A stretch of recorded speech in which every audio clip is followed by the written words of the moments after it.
the SEO manager would brief in that copywriter. Now they're briefing in that tool, and we've reduced the cost because it's overall being cheaper.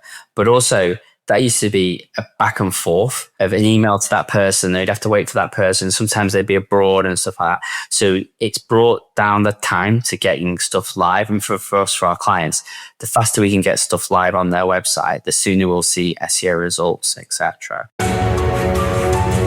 My name's Mike Lander, and you're listening to Higgle, the B2B Sales Club podcast, where we bring you actionable insights about sales RFPs, negotiations, and difficult procurement discussions from sales leaders, brand leaders, and procurement leaders. Please subscribe to get updates when new episodes are released.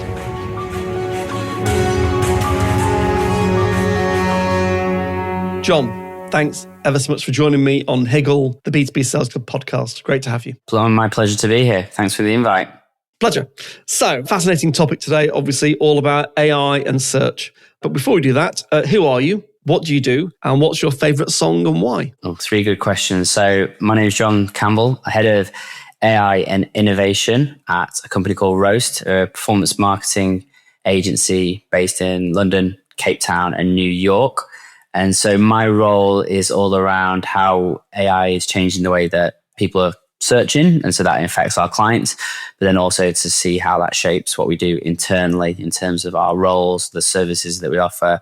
Where do we use AI? Where do we not use AI? How does that make us more efficient? And how is that implemented across a growing agency group? So we're getting more and more offices. And as that happens, that'll be even more important. Brilliant. Perfect. And that's going to be a really, really interesting discussion because I'm having lots of thoughts, reading lots about AI, written papers. So yeah, really interesting about that agency landscape and where it's going. And then last thing, the song. I think I'll go for Fatboy Slim, Right Here, Right Now. So brilliant song. A good song to kind of get you pumped up. And back in the day, when I was younger, I used to be the match day DJ at Blackpool Football Club.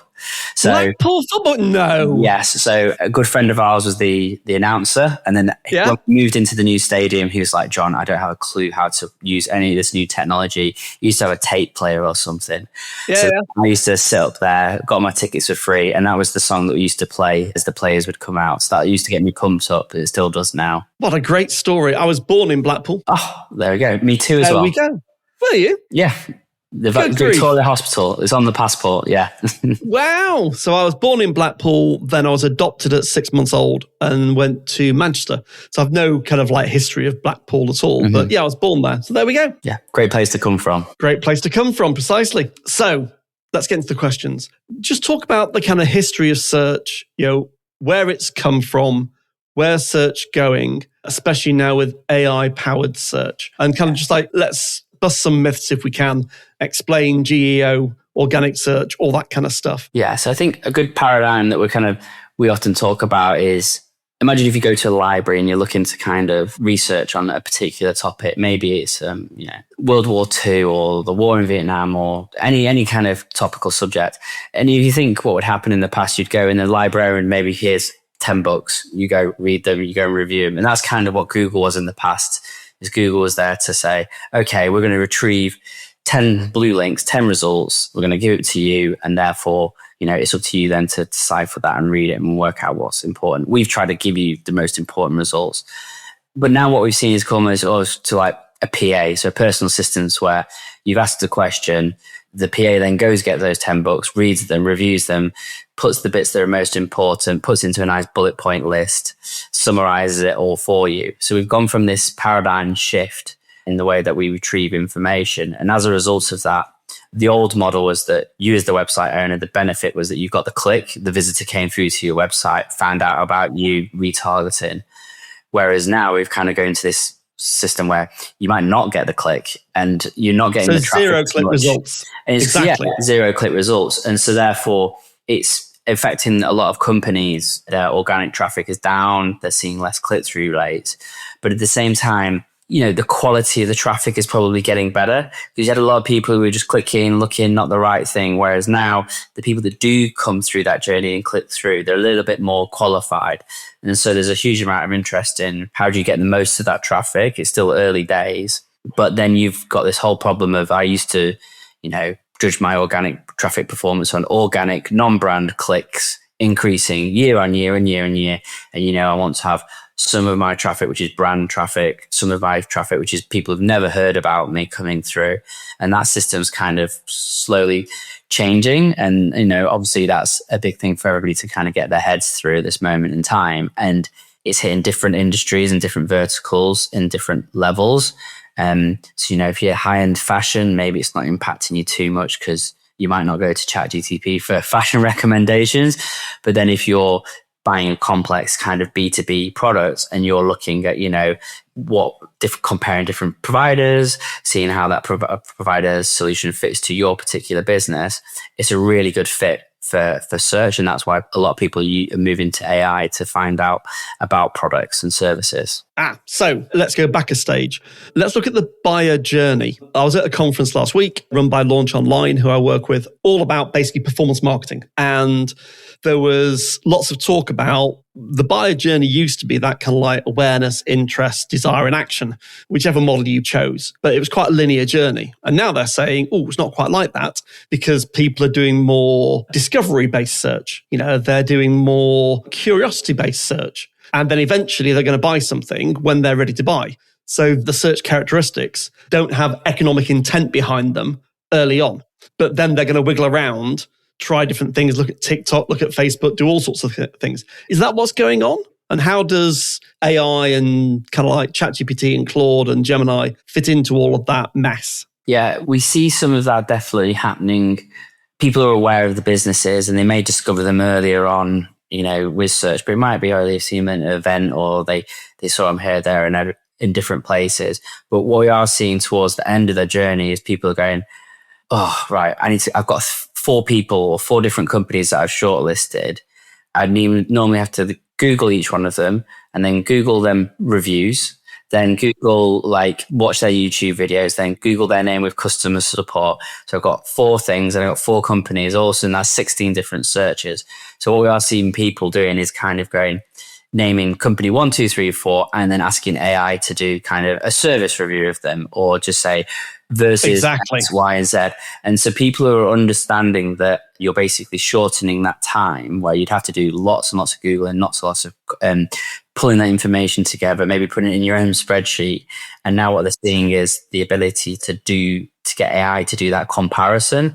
And then it's almost the user feels like they've been part of that journey because they've decided on the shortlists, but then they're using AI to get them to compare, is it the contract lengths? Is it depends on the services. It's like, how many key phrases I track, or is it the service, how many territories or the cost per seat, whatever the product is. And so then people are then taking that away. And then probably, most buying cycles, you're not the decision maker. You've got to go to somebody to say, and then you've almost got your workings out to say, well, actually, this one's more expensive, but yeah, X, Y, and Z. This one's cheaper. I think this will do for us now. And then maybe in a year's time, we'll move to this next product.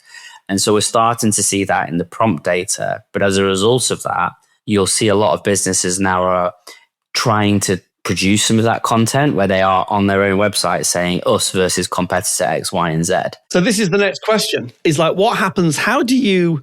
So bear in mind, listeners, I know very little about search. I know a little bit-ish, but not a great deal. How do you therefore, if that's going on, and it's all about user-driven discovery and selection. So we're no longer just doing discovery. We're now doing, let me use some intelligent tools like one of the foundation models to help me down select to basically the one that I really want. And then eventually I'm going to go onto a site and actually buy it. So how can businesses, how do they, make sure that, one of the LLMs, all of them have them in their index? And then 2, how do they then encourage the LLMs to pick them as the right version? How does all that work? So fundamentally at the moment, the way that the majority of these models work is that they have this reasoning model, but in the background, when you ask them a question, they're going away and searching Google and Bing in the background. So if you've got good SEO metrics, they normally correlate to very good metrics in GEO or generative engine optimization.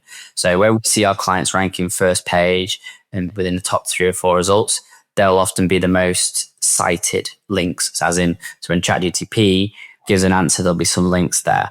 So that's because, I guess, as a human searching, I'd be on page 1, the top 5 results. So it's doing something kind of similar. It's looking for signals. What's trustworthy?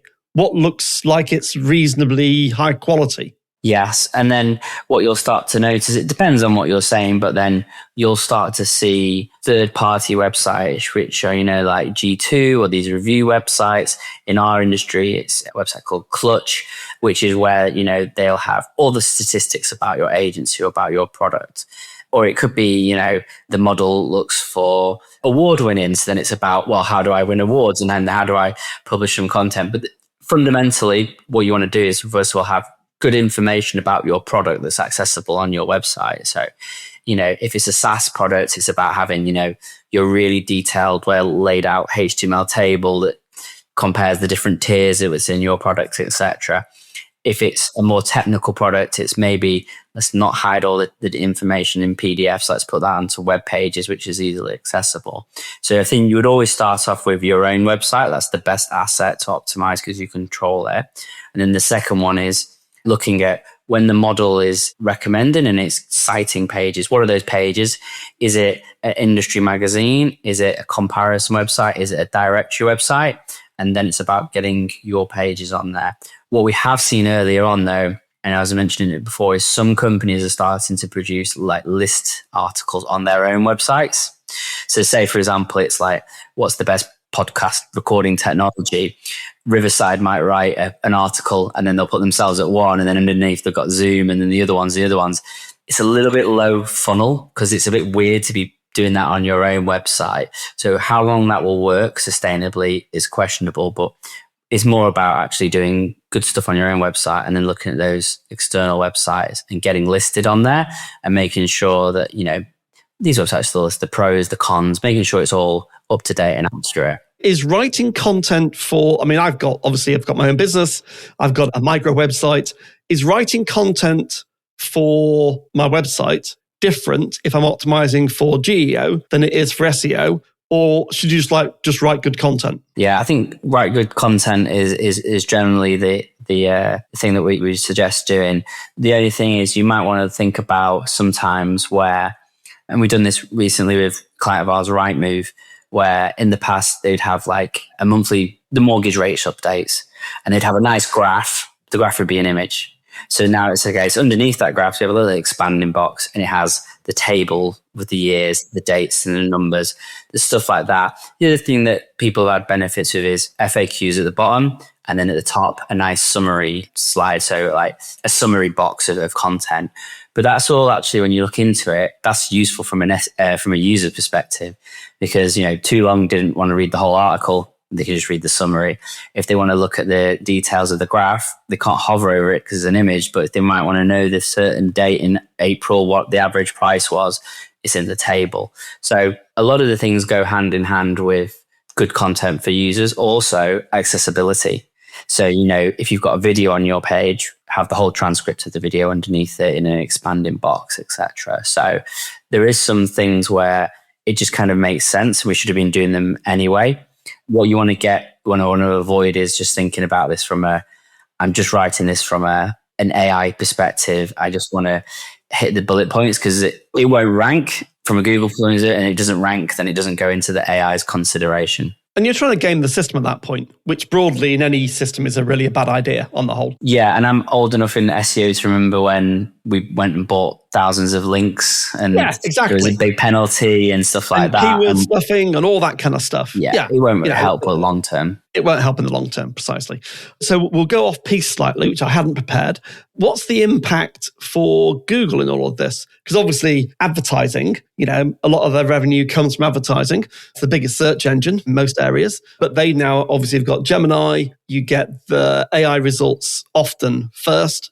0 click. You can then interact with it. I've seen now. So I type something in, I get an AI response back. I can then interact with it without going anywhere near any adverts at all. What's going to happen, I guess, in terms of the Google real estate page, the way that search engines monetize, all of that? What's your kind of view on where that's going? Yeah, so they've done the classic bait and switch. So they're going to start putting ads in the AI results. So it's the kind of that classic, here's something that's really useful from the user, but in order to sustain this and to pay for the server costs, etc. So yeah. That doesn't make them bad people. That's just normal commercial behavior. Yeah. So we're starting to see ads within the results. The free versions. Within the free version. So yeah. And they started off with all kind of like e-commerce. So, if you're asking about a cleaning product or a particular, like an adapter or a microphone or something, you'll then get, here's the AI answer with some recommendations, and then here's a selection of products in there. So they'll start to do that, whether that equates to the same way we had a traditional SEO search result where we'd have 3 ads at the top, 3 ads at the bottom. Be interesting to see what they do from that side of things as well. And there's rumors they've always said, do we do a paid model? And so therefore they have a paid model where you're paying a subscription and then you don't see ads. And that's what we're actually seeing with ChatGPT, is that they are going to do an ad-based model, but that's for free users. The free one is ad-based. The paid one, you don't get ads. I don't get ads served on my ChatGPT because I use it every day for my work. So I have a paid version. I don't get any ads. Which has been really interesting for some of our clients, because then we're thinking, right, we're trying to target, a certain demographic who wouldn't have a free version of ChatGPT. But then there might be other ones where, we're maybe targeting students or people from a lower income or people who don't really use it that much. And so they wouldn't pay for the premium version each month. Ads might be a good option for them. So it's going to be interesting to see how that works. The other thing always has been with, can they sell services in other areas like professional services? Can they sell their APIs and subscriptions technologies? Can they sell their subscriptions for businesses like ours where we have an enterprise account? And that then they don't need to make as much money from an ad revenue perspective. But most businesses will not leave money out there if there's a chance to do it. Exactly. And what impact's it having on the kind of industry at large? And if we pick B2C, because it's easier, the consumer industry, what impact is kind of this new world of GEO having, bluntly, their revenues? Yeah, I think it's still somewhat hard to kind of attribute this, because what we're seeing is a lot of talk and a lot of interest in it. But when you actually look at the amount of traffic that comes through to the site, it's still very, very minimal, because that's somebody asking a question on an AI search and then maybe clicking through. And then from that click, they go on to buy. But as you mentioned before, Mike, the journey is a bit more complicated. It might be that you discover the brand and then you open a new tab and then you search for them. And then all of a sudden that was then maybe a PPC click or an SEO click, etc. That's a classic attribution problem. Yeah. And we still kind of got to work out how we attribute that. And at the moment, you normally do something like a MMM, so mixed modeling, but the numbers are still quite small. So then it's hard to kind of get that statistical significance to say, actually, all of these visits that you had earlier on in the journey are eventually coming through as traffic, etc. But yeah, overall, it is impacting clients, because more on they used to get 15, 20, 30% click-through rates, position 1 for key phrases. And if on that key phrase now, there's a big AI overview or an AI result from Google, those click-through rates are dropping to, single digits. And so that's just less traffic. But whether as I mentioned before, maybe at the end of the day, that person that really was going to buy you ended up finding you, and you're just getting rid of the people that were never 100% relevant. And so they're overall, it's not affecting the bottom line for some businesses too much at this moment in time. The other thing, though, is if your business was fundamentally doing something that the AI can do. So we're talking to somebody in recruitment industry. They used to get a service where they'd review CVs and help you write CVs and help you prepare for interviews. Don't need that anymore. Nope, exactly. So this is a very interesting topic. So I'm reading a brilliant book by a guy called Sangeet Choudhury called Reshuffle. I don't know if you've read it at all. It's really interesting because it talks about system level change and how enabling technologies change systems. One example is back in the day, there would be typing pools. People would be in a typing pool and they would be typing and they would give the documents to people to do something with. When word processors came along, now you have distributed typing capabilities. So the typing pool disappeared because there's no longer a need for it. So enabling technologies can change entire systems. And I think that's where the next part of the discussion is around. A lot of people are using AI to automate what they do today. if that's client facing, that's a disaster, in my view. Because what will happen is, if you automate something that's client facing, you make it faster and you take away the labor model, all clients will do eventually is go, well, I'm not paying you an hourly rate per person for that. That's crazy because you've automated it all using AI. So I'll have half off, please. All you've done in Charlie Munger's words is you've given all the value from the person investing in the R&D to the end customer. You've just given away all that value. So just kind of talk about your experience inside Roast of what are you doing with AI? How do you think it changes commercial models? How do you innovate at the system level, not at the activity level? And what does that mean? I mean, it's quite a big topic, John. So Yeah, it is. But it's on my mind. It's fascinating. Yeah, so we've seen some of this happening already. So the easiest example is that for content creation Exactly. and editing. So pick some examples. We've, built a tool. It's based upon a fundamental model, and then we've built processes and agents on top of it. But essentially, that is taking away a job of some of the copywriters. So traditionally in SEO, it would be one of the SEO account managers say, hey, there's all these key phrases. We need to rank for them. They put together a brief of what the page needs to talk about.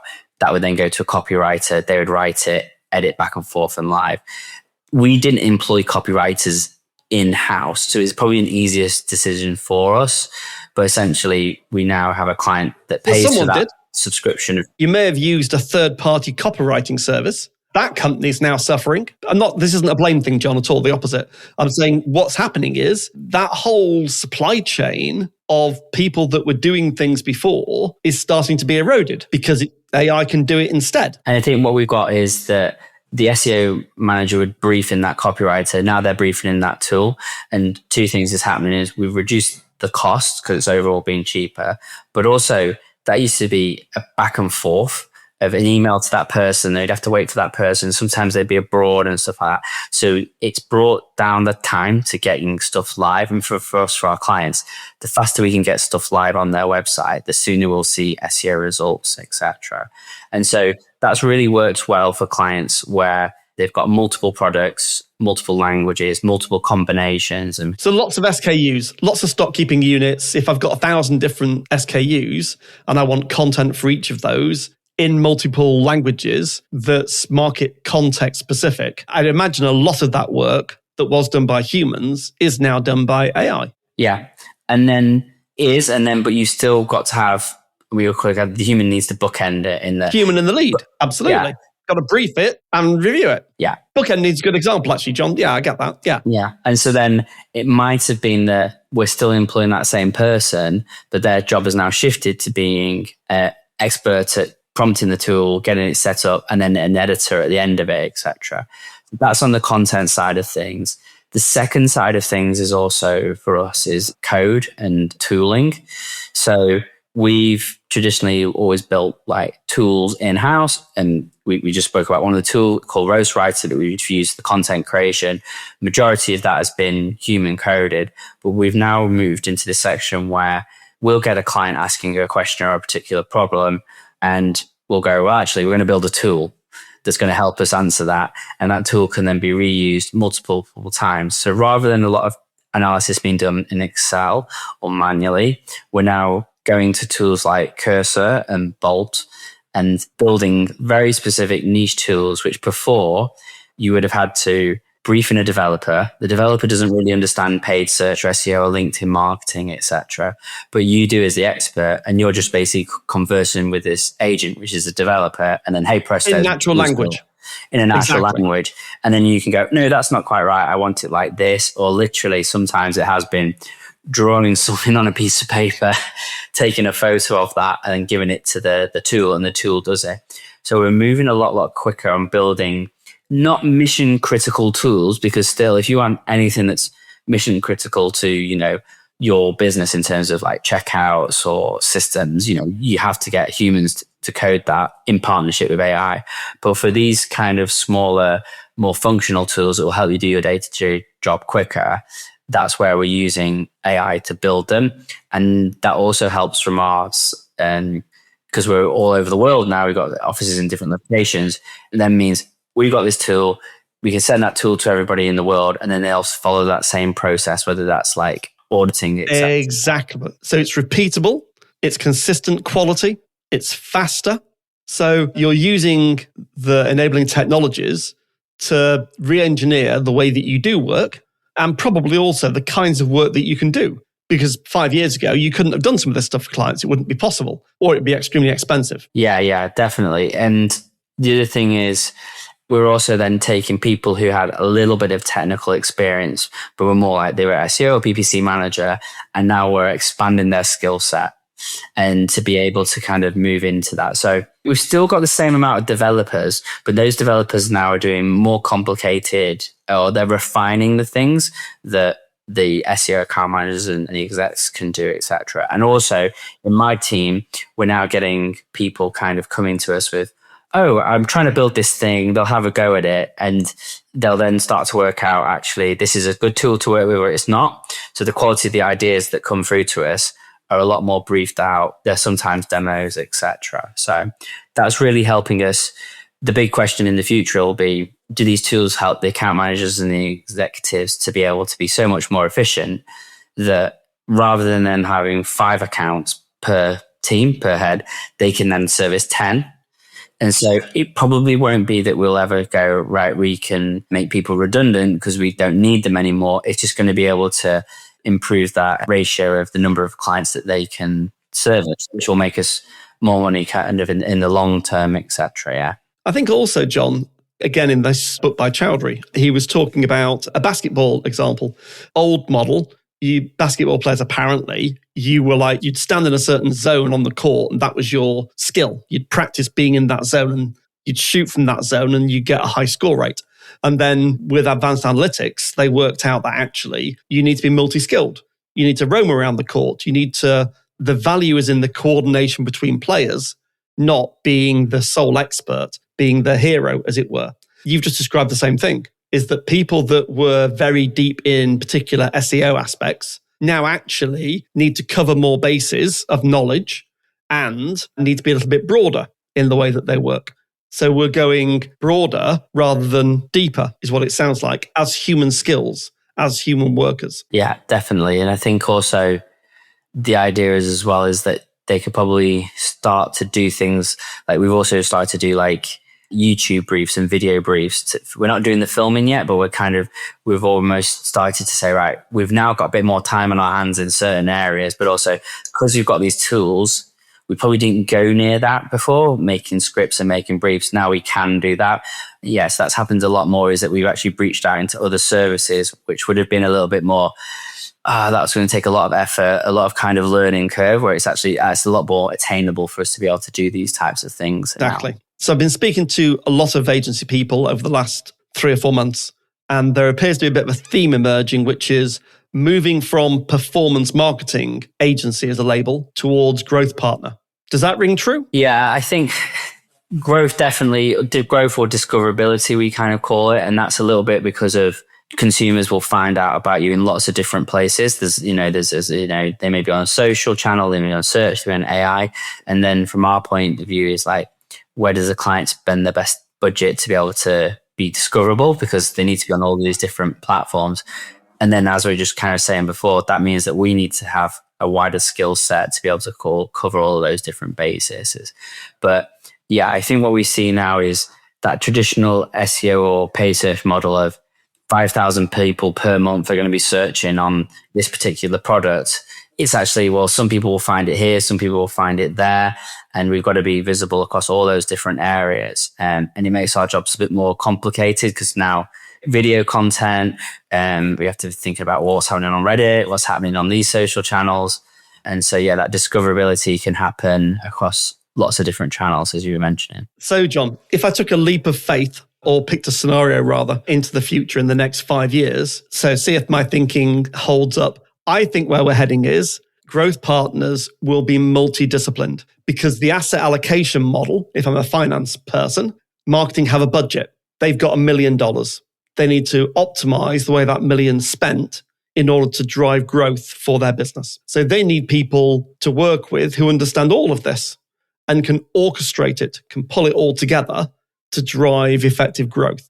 as opposed to I need an SEO expert, I need a GEO expert, I need a paid media expert, I need a social expert. That's going to start to collapse, is a theory. Yeah. What do you think? I think, I think there's some areas where it's going like that. I think the other thing is probably brands want to have coverage in all of them. So, and then they want flexibility as well. And so, it might be that we'll have a client who'll go, right, for the next 6 months, we really want to push this particular channel, or we want to launch in this channel. And so therefore, us as an agency need to be flexible. The other thing is for clients as well, do they want to be talking to 4 different agencies, going to 4 different QBRs, 4 different weekly meetings, etc. AI might help them summarize that. But if they can find a partner that's able to understand the business problem and then work out how you execute it, they'll be much more inclined to work with that one agency. The other thing is also we're seeing as well is that you've got your traditional creative agency who may create that brand assets, the videos, the master brand assets, the master kind of brand assets, and then it's going to be going to the agencies. Well, yes, you're doing our PPC or you're running our affiliates or our display. You can use those AI tools to make a version of that asset as long as it's conformed within the brand stuff. And that's much more efficient. And also from a performance marketing point of view, we'll get better results because sometimes we'll get an asset that might have been good for TV or good for a billboard, but it doesn't work in our different scenarios. And so that's where I think there's some efficiencies in allowing your digital marketing agency, performance marketing agency to increase their remit because they have these tools, these AI tools available to them. John, what a brilliant episode. Really, really, really good. Thank you. Give me a couple of takeaways, and you can take it from whatever perspective you like, as an agency, as a client, as a kind of search expert. What are your kind of couple of takeaways from this recording? Yeah, I think the first one is that you've got to start to really investigate how visible your brand is on AI search. And, where are you appearing, where are you not appearing? You'll see a lot of similarities from your SEO work. So if you've been good in certain areas in your SEO work, you should be good in a lot of the GEO findings. But what you will find is there will be these pot of websites that are having influence on the results. So these will be the comparison websites. They may be listicles or directories, etc. And you may have been thinking they didn't have as much importance in the grand scheme of traditional SEO. They're now having an influence. So definitely look into those. And there's a lot of tools out there that do this, but one I'd recommend, we don't own it, is peak.ai, which is a nice kind of starter level tool, which does scale, but that can be a nice little tool to get set up, run 30 prompts, but also those prompts are not your traditional SEO things, because when people are searching on AI, a lot more lengthier in their prompts. They'll probably put their own particular use cases in there. I'm a small to size medium business. I'm looking for some software to do X, Y, and Z. So when you build out those tools, have that into consideration. And then, on the second side of things, in terms of using AI in your marketing, processes, or like if your marketing is internal or with an agency, I think there is a place to use it, but you need to decide where that place is. So where, you need the human interaction. So if it's in the content writing side of things, that's fine in the middle, but not in the editing, not in the brief making, maybe. Do you want AI to be making your weekly reports? It might not have the full context of everything that's gone on, but if you make a graph and it's got, you need a little commentary to go for it, maybe AI is good enough to do that. So on that second point is just, you got to test and work out where the AI is useful and where it's actually going to deliver less value. And if you're selling your time as a service, you need to make sure that it's not going to devalue the service that you give in the long term. Absolutely. And that'd be my kind of add-on at the end, would be look at your commercial model really carefully first, and then look at how you're going to adopt AI and make sure you're not giving away all that value to your clients. John, it's been amazing. Thank you. Where can people find out more about you? So go to the website, weareroast.com, or just have a search on LinkedIn for John Campbell Roast or John Campbell SEO. I'm sure you'll find my details on there. Brilliant. John, it's been a real pleasure. Thanks ever so much for joining me. Thank you. Thanks for listening to Higgle, the B2B Sales Club podcast series with your host, Mike Lander. Please subscribe so that you'll catch all the next episodes.